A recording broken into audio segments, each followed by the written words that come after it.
Hello, Alan McDonald here. Today we're going to cast using plastic resin and silicone molds. First thing to do is to gather your materials. You'll need, of course, your resin, both reagents. You'll need some silicone molds. You'll need some ink dye, mineral oil, acrylic paint if desired, and all of the tools that you see listed here. First step is to decide on the molds that you want. A large assortment of them can be purchased online or in hobby stores. I'm going to be making tabletop gaming dice in this example. They are relatively inexpensive and they are reusable multiple times. You can even use Jello or cake molds and drill a small hole in them and hang something on your tree or on your wall as holiday decorations. The key is to think in the inverse, and that any voids in your mold will become solid in your final product, and vice versa. Make sure your molds are clean and dry, and you can prep them with a little tiny bit of mineral oil as a release agent that will allow your casting to come out of the mold a lot easier when it cures. You can buy commercial release agents and sprays, but mineral oil is much less expensive and works just as well. The next step is to pour the first reagent into a bowl or into a clean and dry yogurt container, something you don't care about. It will get on there. It will stay on there. It's a permanent thing. And add in a little bit of color if you desire to have a colored resin casting.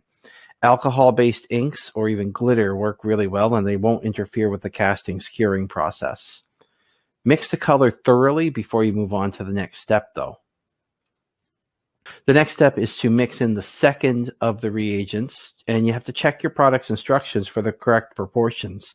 The one I did was 1-to-1, but every product is different. It's important that you read the instructions carefully. Also, take care at this point when you're mixing to not stir too vigorously, because that will introduce air bubbles that will affect the final quality of the product.